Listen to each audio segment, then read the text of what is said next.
اے اللہ، بے شک ہر شخص اپنے اپنے گھر کی حفاظت کرتا ہے، لہٰذا تو بھی اپنے گھر کی حفاظت فرما، اور صلیب والوں اور صلیب کے پجاریوں یعنی عیسائیوں کے مقابلے میں اپنے اطاعت شیاروں کی مدد فرما۔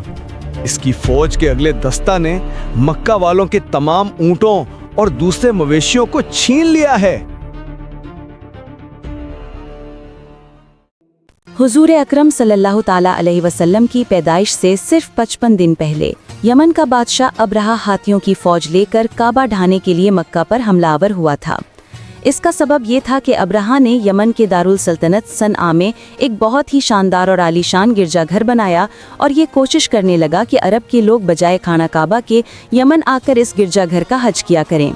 جب مکہ والوں کو یہ معلوم ہوا تو قبیلہ کنانہ کا ایک شخص غیظ و غضب میں جل بھن کر یمن گیا اور وہاں کی گرجا گھر میں پاخانہ پھیر کر اس کو نجاست سے لت پت کر دیا۔ جب ابرہہ نے یہ واقعہ سنا تو وہ طیش میں آپے سے باہر ہو گیا اور خانہ کعبہ کو ڈھانے کے لیے ہاتھیوں کی فوج لے کر مکہ پر حملہ آور ہو گیا، اور اس کی فوج کے اگلے دستہ نے مکہ والوں کے تمام اونٹوں اور دوسرے مویشیوں کو چھین لیا۔ اس میں 200 یا 400 اونٹ عبد المطلب کے بھی تھے۔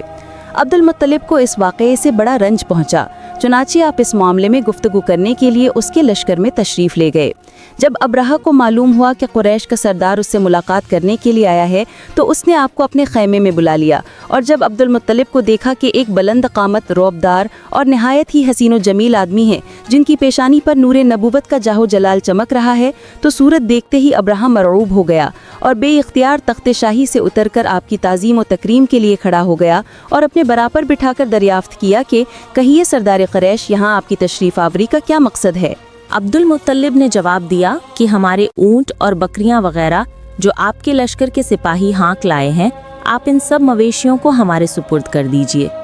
یہ سن کر ابرہہ نے کہا کہ اے سردار قریش، میں تو یہ سمجھتا تھا کہ آپ بہت ہی حوصلہ مند اور شاندار آدمی ہیں، مگر آپ نے مجھ سے اپنے اونٹوں کا سوال کر کے میری نظروں میں اپنا وقار کم کر دیا۔ اونٹ اور بکری کی حقیقت ہی کیا ہے؟ میں تو آپ کے کعبہ کو توڑ پھوڑ کر برباد کرنے کے لیے آیا ہوں، آپ نے اس کے بارے میں کوئی گفتگو نہیں کی۔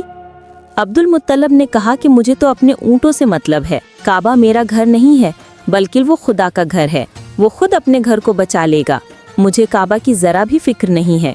یہ سن کر ابرہہ اپنے فرعونی لہجے میں کہنے لگا کہ اے سردار مکہ، سن لیجئے، میں کعبہ کو ڈھا کر اس کی اینٹ سے اینٹ بجا دوں گا اور روئے زمین سے اس کا نام و نشان مٹا دوں گا، کیونکہ مکہ والوں نے میرے گرجا گھر کی بڑی بے حرمتی کی ہے، اس لیے میں اس کا انتقام لینے کے لیے کعبہ کو مسمار کر دینا ضروری سمجھتا ہوں۔ عبد المطلب نے فرمایا کہ پھر آپ جانیں اور خدا جانے، میں آپ سے سفارش کرنے والا کون؟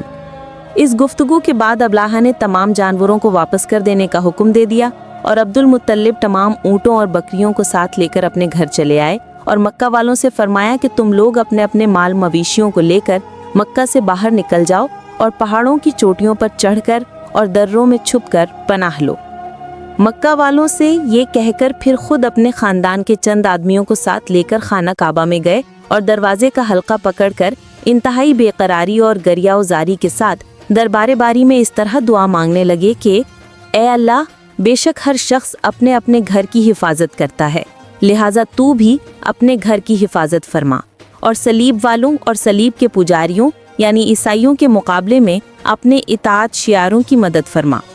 عبد المطلب نے یہ دعا مانگی اور اپنے خاندان والوں کو ساتھ لے کر پہاڑ کی چوٹی پر چڑھ گئے اور خدا کی قدرت کا جلوہ دیکھنے لگے۔ ابرہہ جب صبح کو کعبہ ڈھانے کے لیے اپنے لشکر جرار اور ہاتھیوں کی قطار کے ساتھ آگے بڑھا اور مقام مغمس میں پہنچا تو خود اس کا ہاتھی، جس کا نام محمود تھا، ایک دم بیٹھ گیا۔ ہر چند مارا اور بار بار للکارا مگر ہاتھی نہیں اٹھا۔ اسی حال میں قہر الہی ابابیلوں کی شکل میں نمودار ہوا اور ننھے ننھے پرندے جھنڈ کے جھنڈ، جن کی چونچ اور پنجوں میں 3 کنکریاں تھیں، سمندر کی جانب سے حرم کعبہ کی طرف آنے لگے۔ ابابیلوں کی ان دل بادل لشکروں نے ابرہہ کی فوجوں پر اس زور و شور سے سنگباری شروع کر دی کہ آن کی آن میں ابرہہ کے لشکر اور اس کے ہاتھیوں کے پرکھچے اڑ گئے۔ ابابیلوں کی سنگباری خداوند قہار و جبار کے قہر و غضب کی ایسی مار تھی کہ جب کوئی کنکری کسی فیل سوار کے سر پر پڑتی تھی تو وہ اس آدمی کے بدن کو چھیدتی ہوئی ہاتھی کے بدن سے پار ہو جاتی تھی۔